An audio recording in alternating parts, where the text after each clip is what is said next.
He ran for president in 1988 as a Libertarian and again in 2008 and 2012 as a Republican, each time gaining nationwide support for the ideas of freedom, peace, and prosperity. He is the president of the Free Foundation, president of the Ron Paul Institute for Peace and Prosperity. There's not much different between the two.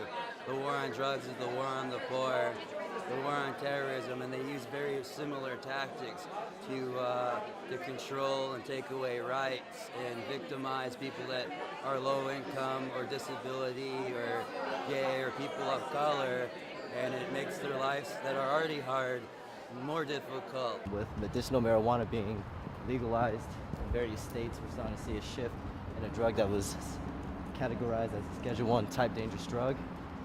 And for me, personally, I haven't been affected by the war on drugs, but I have another charge of which does not correlate to the war on drugs, and yet I still get drug tested.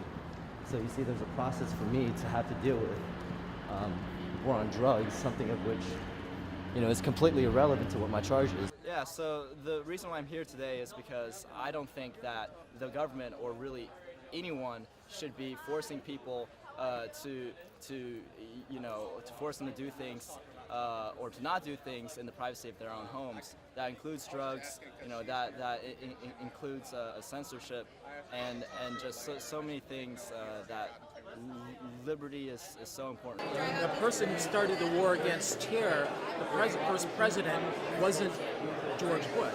It was Ronald Reagan. The boogeyman then, or the other, were the narco-terrorists, and that's where the war against terror really began. And they're combining, the war against drugs and the war against terrorism. Well, it was together, starting from Reagan. Chairman of the Campaign for Liberty and distinguished counselor to the Ludwig von Mises Institute. He has over 1 million followers on Facebook and over 400,000 on Twitter. My fellow Young Americans for Liberty, it's happening. Please join me in welcoming Dr. Ron Paul.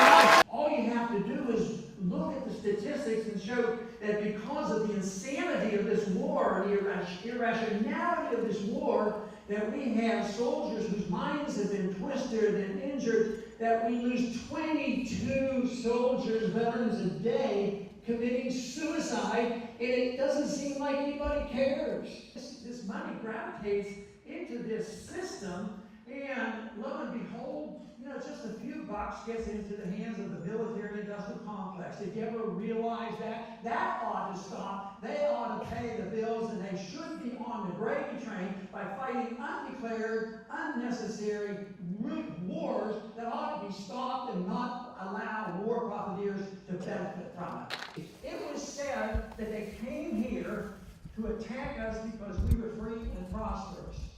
Well, pretty soon maybe they'll lose the incentive. I believe very sincerely that many people, especially the young group, are waking up to this, and they realize what they're inheriting: a bad economic system, a silly, foolish foreign policy, and an attack on civil liberties that we ought to address. If all our wealth was eliminated overnight, but we retained our liberty, and we had a government that protected our liberty, and did nothing else, did not confiscate, did not force us to do things that we don't want, did not become the policeman, did not tell us what to do in our social life, did not tell us what to do in our religious life, did not tell us what to do in our economic life, and how we spend our vote.